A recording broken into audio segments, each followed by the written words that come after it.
Hello बच्चों, आइए देखते हैं प्रश्न। यदि दो सिक्कों को एक साथ उछाला जाता है तो कम से कम एक जीत प्राप्त होने की प्रायिकता क्या है। तो हम क्या करेंगे, यहाँ पे मुख्य अवधारणा लिखेंगे। चलिए मुख्य अवधारणा लिख। तो ये क्या होगा इस प्रश्न के लिए। तो देखिए, मान लीजिए कोई घटना ए घटित हो रही, तो उसकी प्रायिकता क्या हो जाएगी। उसकी प्रायिकता पी ए बराबर यहाँ पे एन ए और बटा में क्या होता है, ये होता है एन एस। तो यहाँ पे एन ए क्या होता है, एन ए होता है ए के अनुकूल परिणामों की संख्या, ए के अनुकूल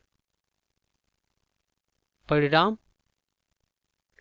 और एन एस क्या होता है, ये होता है कुल संभव परिणाम, कुल संभव परिणाम ये होता है।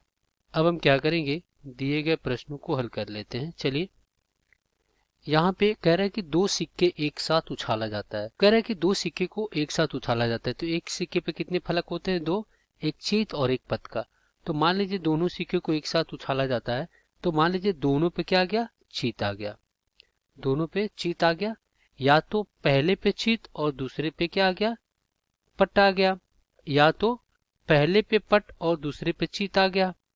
और या तो हम कह सकते हैं कि दोनों पे पट आ गया। तो ऐसे कितनी संभावनाएं हैं, एक दो तीन चार बन सकती है। तो यहाँ पे कुछ समष्टि क्या हो जाएगी, ये हो जाएगी अपना एच एच, यानी चित चित। और या तो चित पट, या तो कह सकते हैं कि पट और चित, और या तो कह सकते हैं कि पट और पट। ये कितने कुल कुल संभावनाएं कितनी है, एक दो तीन चार।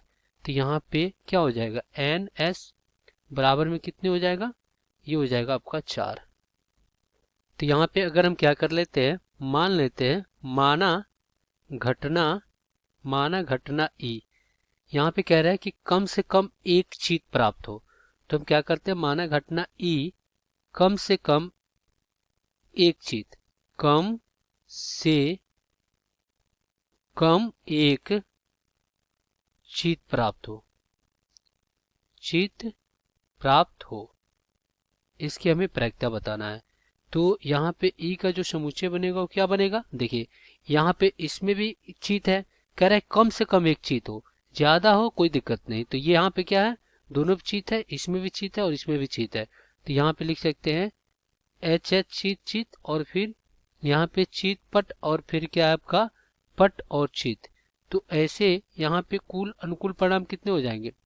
अब देखिए ई के अनुकूल परिणाम कितने हो जाएंगे, एक दो तीन। तो यहाँ पे ये हो जाएगा एन ई बराबर में कितना हो गया, तीन हो गया। तो यहाँ पे इसकी प्रायिकता क्या हो जाएगी, पी ई बराबर में एन ई और बटा में कितना एन एस।